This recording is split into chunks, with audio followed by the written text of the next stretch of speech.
name's Amos, I'm the bass player in Tesseract, and I'm here at Reverb.com to talk about things that I do and the way that I do them.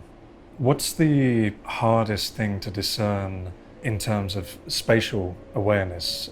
It tends to be bass. Like everything that's off the top of my head, I believe it's about 200 hertz and down. Everything below that is omnidirectional. It's very difficult because the wavelength is longer than your head, the space between your ears, I should say. So it's very difficult for the brain to perceive exactly where it's coming from. Things can get very mushy down there as a result. My idea of what bass guitar is almost like a hologram. You are almost listening to the harmonics above the root note. And because of the way that our psyche works, the brain fills everything else in. I tried to transpose that idea to the way that I was playing, because when I was in venues and when I was in studios, it seemed that you needed so much more energy and so much more voltage, although now it's not voltage, it's just zeros and ones. But you needed so much more of that to get the bass to come through. So I figured, why not try and use the way that the brain works and try to accentuate the bass in a range that everyone can hear, everyone can pinpoint. So I've looked at finding a spot in the upper region and the lower region where I can just sit where most guitars are not and where most drums are not. And it's a tough line, because sometimes it can get muddy and sometimes it can get sharp. But if I'm thinking correctly when I'm at a show, and if my engineer's on it and the room is good, then hopefully what I'm trying to convey comes through. I also appreciate that I don't play a lot of traditional bass lines. There's a lot of percussive elements in there. That stems from a history and a background of being an orchestral percussionist.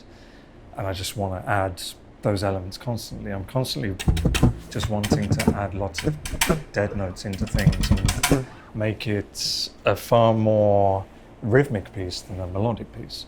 And having those frequencies pulled out and accentuated in the other frequencies really helps guide that and really helps that cut through.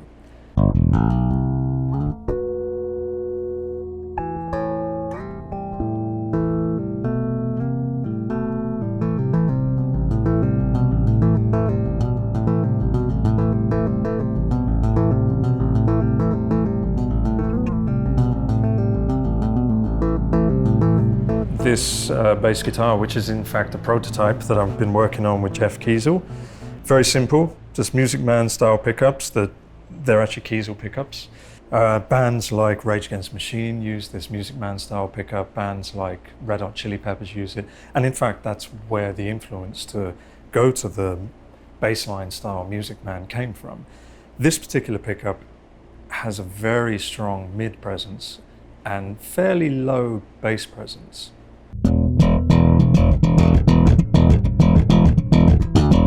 And you know, these Music Man pickups, they're all about mid-range. So I've actually got a bit of a scoop in here. So I'm using the MXR 10-band EQ. I tend to pull down 500 hertz. It's something that allows me to pop up in the mix, basically, because there's not like this whole broadband sound. There's a actual space that I can carve for myself in the mix and just sit there much louder than everybody else when I'm going through everything else in this.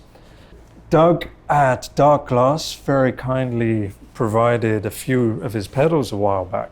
I really like the supersymmetry compressor that he's got now. This supersymmetry goes into something I've had for years, which is a black finger compressor. You're stupid. Why are you putting one compressor into another compressor? This is basically a valve stage, because I don't use amps, full stop. That stems from flying around the world to do shows and turning up and being given something that you wouldn't even have a telephone conversation for it. It's just the worst. So this basically adds grit, adds a bit of dirt. It does add a little bit of soft compression as well.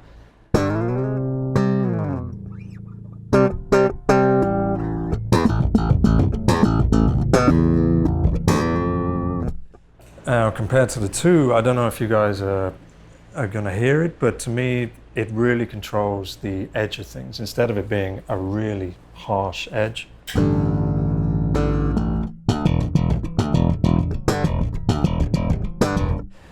So there's also the dark glass, the ubiquitous dark glass distortion that comes from Doug's preamp that I'm sure every bass player in the US now has. Now you notice that it's not a ridiculous distortion because I don't want to break up the sound that much. All I really want is the top end. And I've even, in fact, tried various different versions of this where I am really just distorting the top end.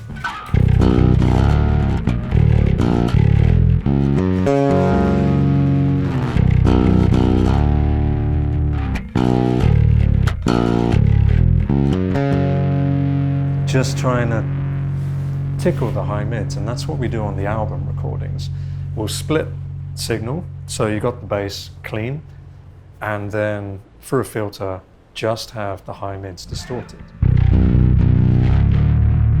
And it kind of emulates that. That's the closest I've been able to get with a pedal without having various signals split and going into different pedals. The Avalon U5, please excuse the crap that I have for touring written all over it. This is the most stunning DI that I've ever come across. I honestly haven't had one other DI box that has stripped away all the mud. The tiniest of details like moving up and down the fretboard. I can hear, especially because I'm using in-ears, I can hear every fret I'm passing, which is wonderful, you know, especially for our stages. Sometimes they're completely dark with just like silhouettes, so I can't see shit half the time. It's wonderful to have that. I honestly think I could probably get away with using any bass guitar so long as I had this to show me the truth.